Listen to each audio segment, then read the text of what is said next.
welcome to Chiang Mai!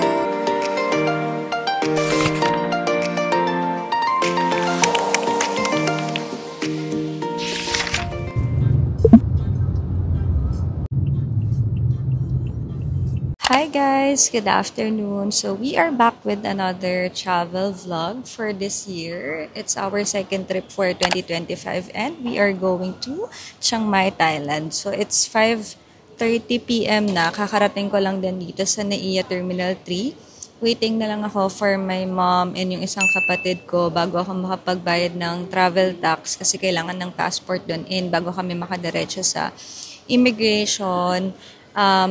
4 hours before our flight pa naman, 9:30 naman yung flight namin. So may oras pa, malapit na daw sila. So naghihintay lang ako muna dito sa waiting area natin. So yan lang, update ko kayo kapag magbabayad na ako ng travel tax and magche-check-in na tayo. And yung mga immigration experience natin for later. So see you guys!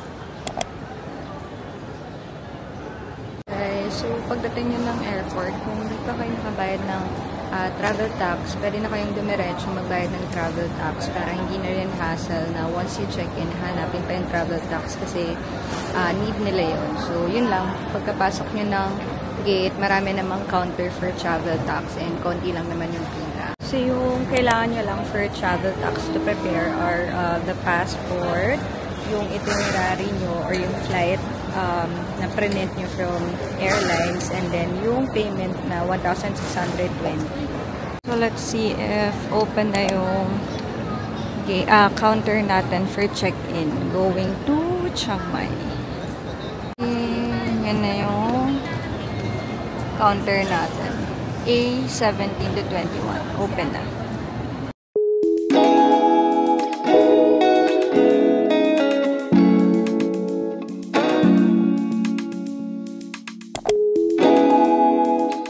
Guys, we are finally done with the immigration and yung security check-in. So, ngayon, papunta lang kami sa boarding gate or baka mag-dinner muna kami kasi parang nasa 7 p.m. na yata, hindi pa kami kumakain since galing silang bahay. Ako galing akong office.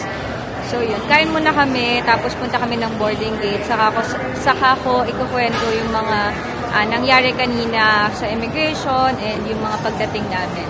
So, see you later!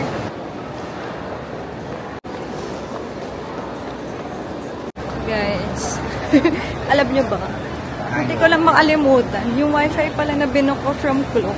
Dito lang yung pick up sa Manila Airport. Wala kasing mga wifi kapag sa Chiang Mai. Puro SIM lang. Naka-lock yung to Globe. So, bawal ako mag-eSIM. So, buti na lang naalala ng nanay ko yung wifi. So, sabi ko, hala, shit. Hindi ko pa nakuha. So, yun. Hanapin ko dito. Dapat right after the immigration daw siya. Yan, guys. Ito. Nahanap ko na. Yung binook ko from Klook na wifi. So, right after the immigration, ito lang. Pag papunta ka na sa boarding gate mo, nandito na siya. Yung rent a wifi. So, yun. Kunin ko muna yung wifi natin. And then, babalik ako sa Kenny Rogers kasi doon kami kakain.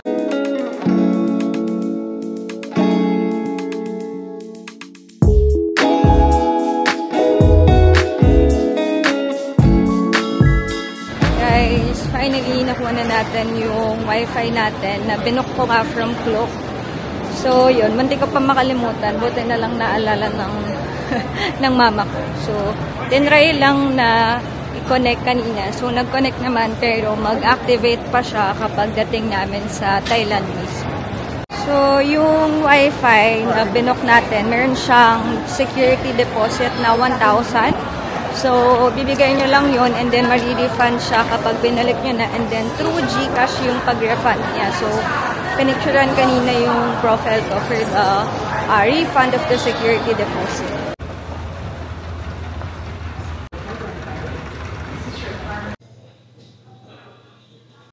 Hi guys, good evening. So, time check, it's currently 8:20 p.m. So, kaka-settle down lang namin here sa boarding gate. So, after nung dumating sila, mama, ng mga 6 p.m., dumiretso na kami magbayad ng travel tax and ng check-in. So, again, yung sa travel tax, ang kailangan nyo lang ay passport, yung flight itinerary, and then yung payment na 1,620 pesos each. And then yun, after nyo makabayad ng travel tax, mag-check-in na kayo or bag drop. So, check nyo muna kung open yung counter for your flight and then pwede na kayo dumiretso sa check-in counter. So, after that, mabilis lang naman yung pila, parang mga 5 minutes lang kami pumila.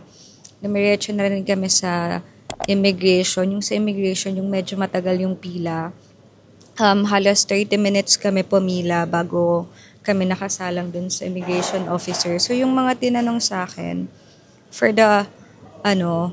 yung mga tinanong sa akin, first, kung anong gagawin sa Chiang Mai. So, sabi ko, magbabakasyon po. Sino yung kasama ko? Sabi niya. So, sabi ko, pamilya ko. Tapos sabi pa niya, paano mo sila naging pamilya? Sis? Sorry. So, yun. So, yun. Sabi ko, yung mama ko, tsaka yung kapatid ko, yung kasama ko, ganyan. Tinanong niya kung government employee daw ba ako. Sabi ko, hindi, private, ganyan-ganyan. Tapos, tinanong niya kung saan ako nag-work. Tapos, yun lang naman. After noon, tinatakan niya na rin yung passport ko. Yung sa mama ko naman, ang sabi lang niya, tinanong lang daw siya kung government employee siya. Tapos, nung sinabi niyang hindi, after noon, wala na, tinatakan na siya, ganyan. Yung sa kapatid ko din, mabilis lang. So, I guess yun nga, pag family naman kayo na aalis, mabilis lang or walang ganong tanong yung mga immigration officer. So, after nun, dumiretso na kami sa security check-in, ganyan. Tapos, after the security check-in, dumiretso na rin kami para mag-dinner. So, nagpunta kami sa Kenny Rogers. Tapos, buti na lang, yun nga, naalala ng mama ko na yung wifi. Kasi sabi ko, walang mga wifi na available sa Chiang Mai Airport. Like, lahat sila puro eSIM lang. Dahil nga naka-postpaid plan yung phone ko, bawal ako maglagay ng ibang SIM, ganyan. So, wala akong choice. Yung binook ko yung wifi na pinipick up dito sa Manila or sa NAIA. So, buti nga nang meron. So, yun, tip lang kung yun nga, mag-Chiang Mai kayo wala kayong makakapag-eSIM na phone, yung wifi dito sa Manila yung kukunin nyo. So, yung wifi na yun na binook ko since ngayon ko siya ipipick up for March 18 to March 2023 yung balik namin. And then, may security deposit lang na 1,000. And then, yun na, sabi naman nung nag-demo kanina sa wifi, i-open lang daw yun. Tapos, magko-connect na siya, mag-activate na siya sa Thailand. Ayun, tapos after nun, dumiretso na ulit ako sa Kenny Rogers kasi doon kami kumain. And then, siguro mga around 8:15, 8:20 kami natapos. Tapos, yun, naglakad na kami dito sa boarding gate. Yun, so mag-settle down lang muna kami dito. Mag-wait kami kasi 8:50 p.m. pa yung boarding gate natin. So, yun lang naman guys. Kanina wala na palang hinanap sa immigration officer na e-travel. Although, nagsagot pa rin naman kami ng form just in case hanapin and required nga siya. So, yun lang naman. Update ko kayo ulit kapag nasa boarding na tayo later. See you!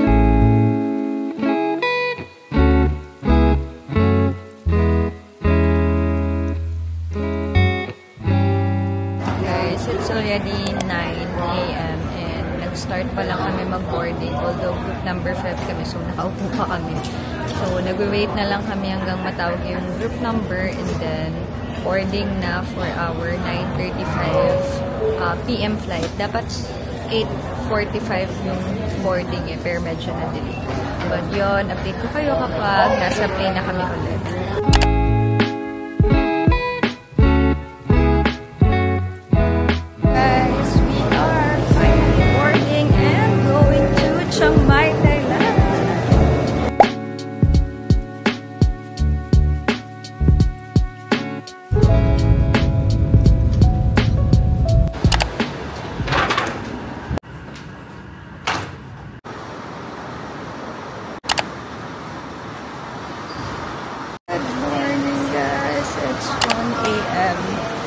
Philippine time. Hindi pa kasi nag-a-adjust yung orasan sa phone ko. But we're Currently here sa Chiang Mai International Airport, kakarating lang namin. So, yung mga 10 minutes ago. Tapos, mabilis lang. Pag the plane, nandun agad yung immigration nila and then itong kuhaan ng baggage. So, yun. Kukunin na lang namin yung baggage namin and then titingnan ko kung ano yung mga nasa arrival, kung may mga ATM, ganyan, para mapakita ko sa inyo. And then, meron kaming binook na transfer from Klook to our hotel kasi nga ang dating namin madaling araw na. Okay guys, so once na maka-exit ka ng arrival, paglabas mo, ganito yung itsura niya. Marami namang exchange, tapos may taxi, tapos may mga drive car rental. Although, pag yung flight nyo ay same sa amin na dadating kayo ng madaling araw, close yung mga for rental, tsaka taxi, yan. Tsaka itong kainan. Okay, so may option ka rin for Grab, pick up point, kung wala ka pang nabook or kung ayaw mo mag-taxi. Hindi kayo nag-book ng transfer, mayroong public transportation, kakaliwa lang kayo, and then dire-diretso. Actually, yun na yun. Parang one floor lang sila. Hindi ko kasi nakita kung saan yung, ay parang nandito rin sa floor na to yung departure kasi may mga check-in counter. But anyway, paglabas mo, yun lang. Meron namang mga money exchange, may nag-offer ng taxi, may Grab pick-up point. So yun yung mga choice nyo. Sa amin kasi, since nga dadating kami dapat ng 1:30 a.m. Thailand time, nag-book na ako ng car transfer, airport transfer via Klook. Alam niyo ba, 300 pesos lang yun. So, sabi ko, mag-book na ako versus isipin ko pa kung paano kami makakalabas and madaling araw na, diba? So, hindi ko option na mag-public transpo since first time namin dito. And again, hindi ko nga alam kung ano ba itsura. So, sabi ko, mas safe na mag-book ako ng airport transfer. Kaya lang, dumating kami ng 12:30 nga. Ang binook ko ay 3 a.m. pa. Pero dapat kasi ang dating namin ay 1:35 a.m. Hindi ko alam bakit ang aga. So yun, sabi ko mag-wait na lang kami hanggang 3. Nakatulog naman na kami and pwede naman na kami mag-check-in sa hotel pagkadating. So makakapag-rest naman kami. So yun. So guys, ito yung mga ATM na pwede nyong pag-withdrawhan just in case wala kayong bath or napapalit na pera. May mga money exchange din, pero hindi ko alam magkano yung rate since close sila. So kung dadating kayo ng same dating namin, ang pag-asa nyo lang talaga ay ATM. Anyway, yun nga. Yun lang yung ATM dito, tsaka money exchange kung balak nyong withdraw na lang ng pera pagdating dito sa Chiang Mai Airport. Ako kasi, nagpapalit ako ng 5,000 pesos sa Philippines para at least may money kami. And then yung ate ko kasi taga Thailand na siya, so siya na yung nagpapalit ng pera namin.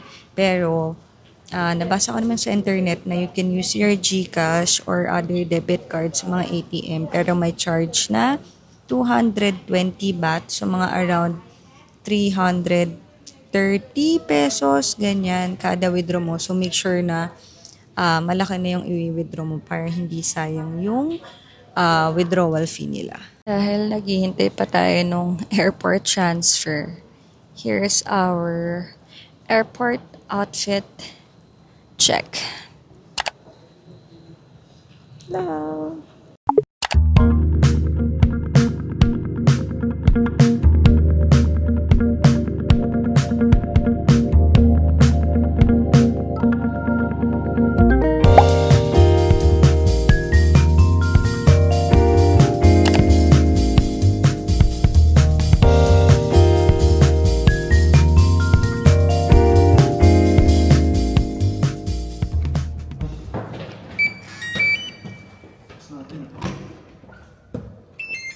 Hi guys, good morning. It's 2 a.m. So ayan, kakarating. Medyo mga 10 minutes ago kami nakarating ng hotel.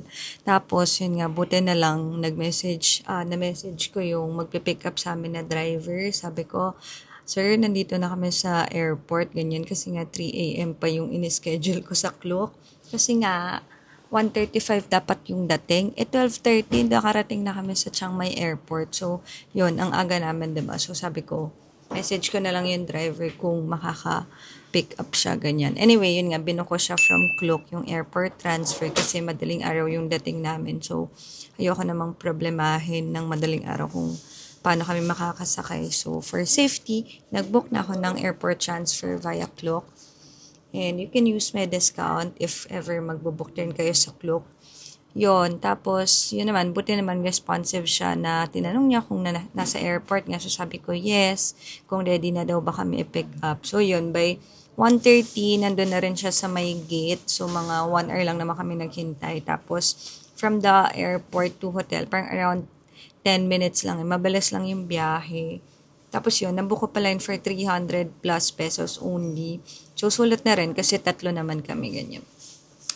Tapos, ano pa ba? Yung booking kasi, kapag yung flight yung nilagay mo na pick up time, parang mga 30 minutes lang siya magwe-wait, ganyan. Kinakabahan ako pag ganun, baka may delay.